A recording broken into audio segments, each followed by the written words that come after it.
केला दादांना आणि त्याच्यानंतर दादांचं विमान नेटवर्कमध्ये आल्यानंतर मला फोन विमानातूनच आला असा दावा करताय तुम्ही. 8:19 एका कामासंदर्भात मी मेसेज केला होता.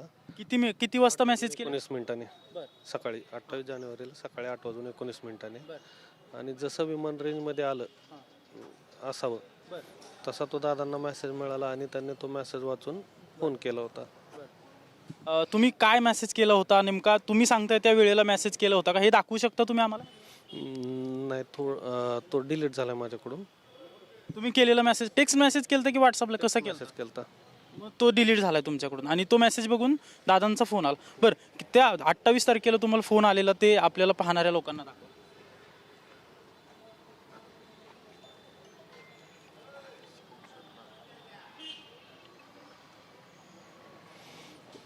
28 जानेवारी 8:37 आपण पाहतोय की उपमुख्यमंत्री अजित पवार यांचा जो विमान अपघात झाला होता तो त्याचं टायमिंग सांगितलं जातंय की 8:45 ते 46च्या दरम्यान हा सगळा अपघात झाला होता.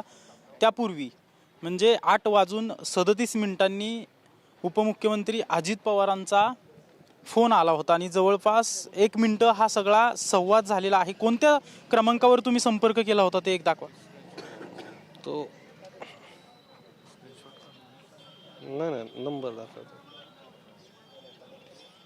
हा नंबर आहे 98 500 या नंबर 51. हा मेसेज केलेला नको. तुम्ही. मेसेज आहे ना, दिसतो ना त्याच्यात? नाही, हा नंबर आहे. मग काय तुमचं नक्की दादांकडे म्हणणं होतं की तात्काळ दादांनी तुम्हाला विमानातून संपर्क केला? एवढा मेसेज अर्जंट तुम्ही नक्की काय दिला होता दादांना? नाही, इलेक्शनच्याच ह्या संदर्भातला त्या जिल्हा परिषदच्या हा टाकला होता. तर ते माझं आज्ञान होतं की बाबा आपण नेमका मेसेज काय होता? तुम्ही कशा आशयाचा मेसेज केला हे तरी सांगा. एखाद्या व्यक्तीला आपण संधी देण्याबद्दल मी मेसेज केला होता. त्यावेळेस दादांनी लगेच फोन करून सांगितलं की बाळा काळजी करू नकोस. कुठल्या गटातील किंवा कुठल्या भागाच्या संदर्भात तुम्ही मेसेज केलता की आणि कशा संदर्भात? एका व्यक्ती म्हणजे तुमचं आणि जे संभाषण झालंय त्याच्यापूर्वी मेसेज काय गेला होता? हे सांगितलं ना मी तुम्हाला आता की ते आता एक्सपोज करता येणार नाहीये.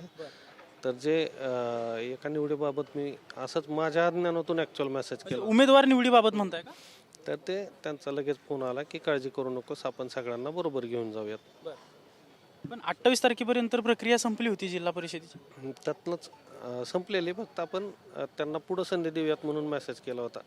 म्हणजे पुढे संधी त्या व्यक्तीला द्यावी असं आशयाचा तुम्ही मेसेज केला होता.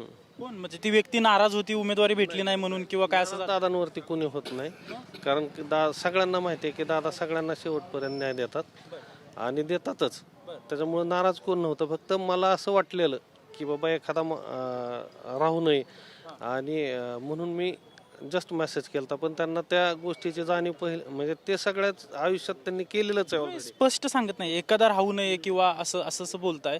नेमका काय मेसेज होता आणि त्याला दादांनी एवढा पटकन रिस्पॉन्स दिला? आणि त्या ऑडिओ क्लिपमध्ये असं दिसतंय की दादा जाती धर्मांबद्दल बोलतायत. तुमचा नेमका काय मेसेज गेला होता त्यामुळे दादांना तुम्हाला तसं सांगावं लागलं? ते मी नंतर सांगतो तुम्हाला, प्लीज समजून घ्या. अडचण नेमकी काय आहे? कारण तुम्हाला हवं एवढंच दाखवताय का याच्यातून? असं नाही, जेवढा तुम्ही ऑडिओ क्लिप दाखवताय मात्र तुम्ही दादांना मेसेज काय केलं हे दाखवत नाहीये. म्हणजे तुमच्या सोयीचं दाखवायचं तुम्हाला? नाही, सोयीचं नाही, माझ्या सोयीचा माझा काय विषय. मग तुम्ही मेसेज काय केलं हे का सांगत नाहीये? दादांचा फोन आलेला कॉल रेकॉर्डिंग तुम्ही दाखवताय, पण तुम्ही नेमका मेसेज काय केलेला? मला कुठल्या व्यक्तीचं नाव नकोय, मात्र कशा संदर्भात तुम्ही मेसेज केला? सांगितलं ना, आता इलेक्शनच्या निवडी संदर्भातच केलता. निवडी संदर्भात म्हणजे कोणाला उमेदवारी हवी होती किंवा कोण नाराज? आता नाही ना सांगायचं.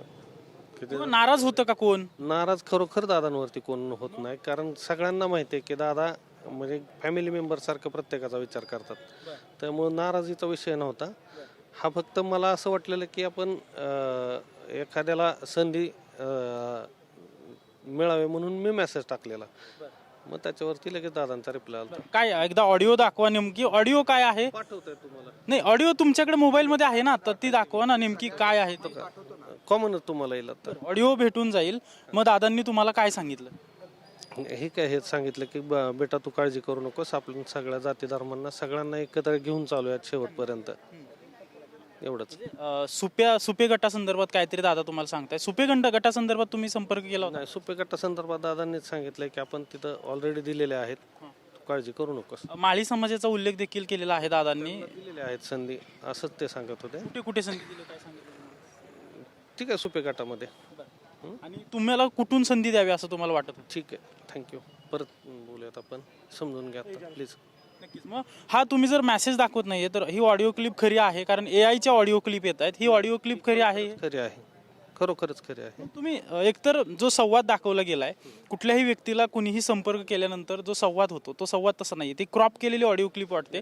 म्हणजे तुम्हाला मला फोन आल्यानंतर तिथूनच आहे, ते क्रॉप वगैरे काही नाही आहे. जवळपास 1 मिनिट तुमचं बोलणं झालं. नक्कीच. आपण पाहतोय की मी सध्या बारामतीमध्ये आहे आणि बारामतीतील हे राष्ट्रवादी काँग्रेस बारामतीचं शहर कार्यालय आहे. या शहर कार्यालयात त्यांनी अगदी काही वेळापूर्वी पत्रकार परिषद घेतल्याचं आपण पाहतोय आणि ज्यापूर्वी उपमुख्यमंत्री अजित पवार यांचा अपघात झाला त्याच्या अवघ्या काही मिनिटांपूर्वी श्रीजित पवार नावाचा जो कार्यकर्ता आहे त्या कार्यकर्त्याला उपमुख्यमंत्री अजित पवार यांचा फोन आला असल्याचा तो कार्यकर्ता दावा करतोय आणि त्यामध्ये त्यांचं जे बोलणं झालेलं आहे ते देखील ऑडिओ क्लिप त्यांनी आता आपल्याला दाखवल्याचं सध्या पाहायला मिळतंय. मात्र मोठ्या प्रमाणात एआयच्या माध्यमातून बनवलेल्या ऑडिओ क्लिप देखील उपमुख्यमंत्री अजित पवार यांच्या येत आहेत. त्यामुळे आपण त्या ऑडिओ क्लिपची पुष्टी करत नाही आहोत, पण नेमकं त्यात संवाद काय झाला होता ते दाखवत आहेत की 8:37 हा संपर्क झाला असल्याचं ते दाखवत असल्याचं आता आपल्याला पाहायला मिळतंय. कॅमेरा पर्सन अभिजित पिसेसह अजिंक्य धायगुडे, TV9 मराठी, बारामती.